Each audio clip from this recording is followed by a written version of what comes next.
यो जालफेल बान्होकमा ट्रेन पर्खिरहेको छु। अब यहाँबाट चाहिँ रोटेन बक्स जान्छु। रोटेन बक्समा त्यहाँ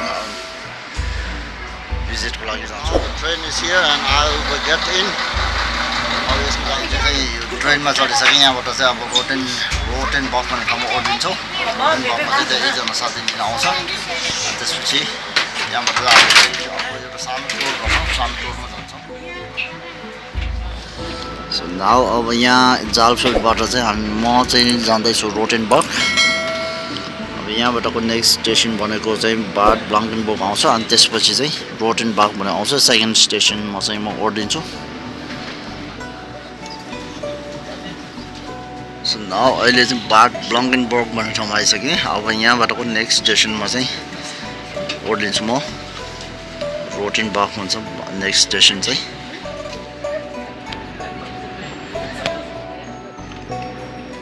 सो अहिले चाहिँ यहाँ यो रोटेनबर्ग भन्ने ठाउँमा आइसकेँ। ट्रेनबाट ओर्लिएर नि हिँड्दैछु। So here is the focus time. फोकसले चाहिँ मलाई यहाँ ट्रेन स्टेसनबाट पिकअप गरेर अहिले चाहिँ घरमा जाँदैछु।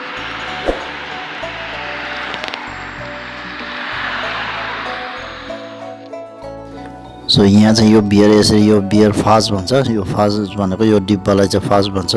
त्यसबाट दारा लाएर निकाल्दैछ बियर चाहिँ। बोतलमा पनि पाउँछ तर यसरी गिलासमा खानेहरूलाई चाहिँ गिलासमा यसरी दिन्छ यहाँ चाहिँ। सो हियर यो फोल्कर स्टाइनको घरमा चाहिँ नेपालबाट ल्याएको नेपालको झन्डा अनि मैले काठमाडौँबाट त्यो लुङदर पठाएको थिएँ पहिले नै। ऊ जाँदाखेरि सँगै पठाएको थिएँ। लुङदर चाहिँ टाँगिराखेको छ यहाँतिर। So here and this is the garden and guest house of Volker. यहाँ चाहिँ एउटा सानो पुल रहेछ।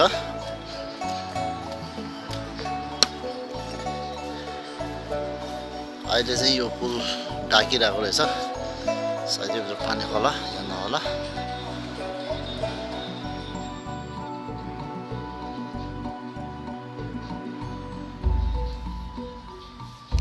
सो यहाँ चाहिँ एउटा बाख्रा पनि पालन गरेको रहेछ बुढाले। ए हेलो।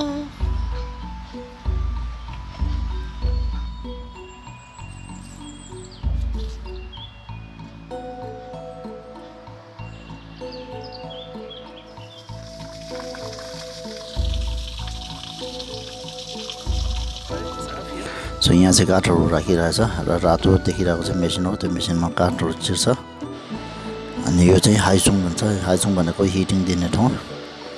यहाँ चाहिँ सबै यो ग्यासहरू गरेर चाहिँ यहाँ दाउराहरू हालेर यसले चाहिँ यतापट्टिको यो रातोमा चाहिँ दाउरा हालेर अनि त्यसपछि चाहिँ हिट दिने गर्छ। जसले गर्दा चाहिँ कोठालाई तताउने। अब यहाँबाट चाहिँ हामी माथि लौसा भन्ने ठाउँसम्म जान्छौँ। लगभग यहाँबाट 35 किलोमिटर छ। सो फोल्करसँग त्यहाँ यो ग्लासको म्यानुफ्याक्चरिङ छ। त्यहाँ चाहिँ जान लागेको छु अहिले चाहिँ।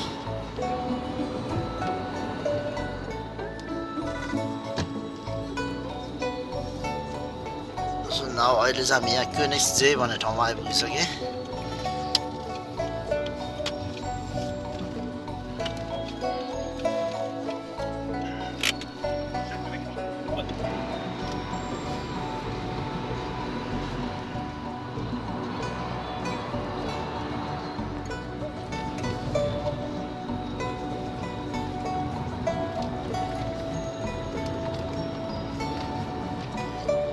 Das kommt von Gold. Die haben früher Gold in der Schwarza gewaschen. Ach so, Gold ist da.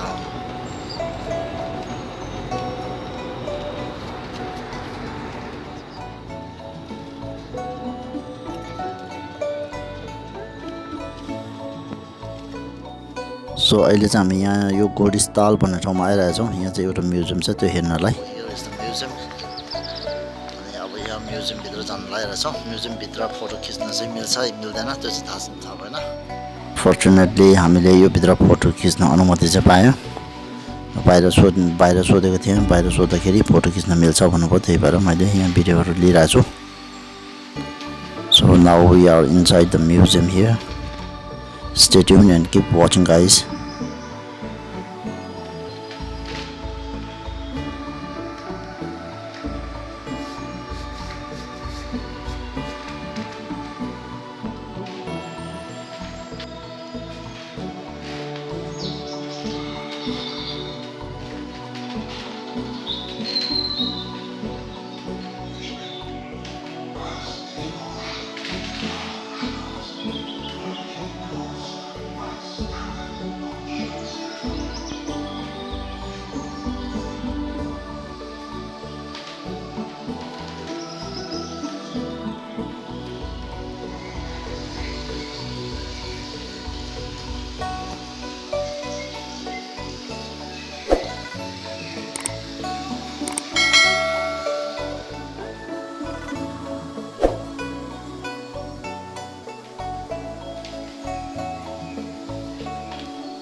alles Netzpflege hat.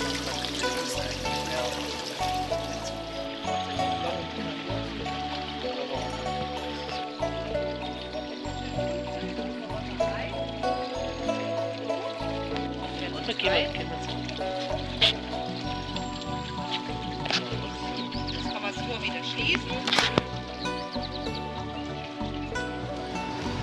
So अब यो सङ्ग्रहालय हेरिसकेपछि चाहिँ हामी चाहिँ यहाँबाट माथि ग्लास म्यानुफ्याक्चरिङ सेन्टरतिर जाँदैछौँ, जहाँ चाहिँ यो सिसाबाट विभिन्न प्रकारका आकृतिहरू बनाएको हुन्छ।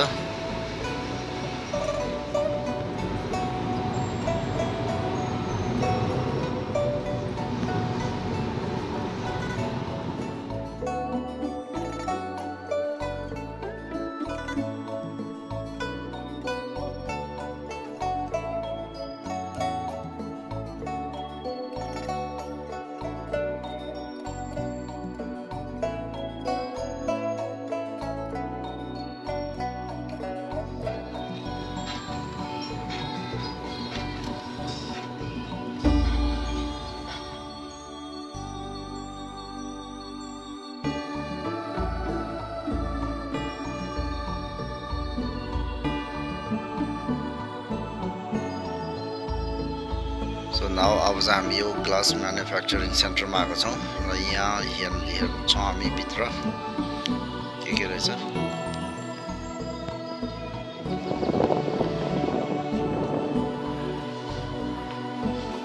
सो अहिले चाहिँ हामी यहाँ यो ग्लास म्यानुफ्याक्चरिङ सेन्टरभित्र छिरिसकेका छौँ र यहाँभित्र चाहिँ देख्न सक्नुहुन्छ सबै सिसाबाट बनाएको विभिन्न प्रकारका खेलौना, कराइची सामान तथा विभिन्न आकारका आकृतिहरू बनाएर राखेको हुँदो रहेछ यहाँ चाहिँ।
So now we are returning back to home. अब यहाँबाट चाहिँ घरतिर लागि फर्किसकेँ। So thanks for watching this video. If you like this video, please do like, share and subscribe to my channel. Thank you very much and have a nice day ahead.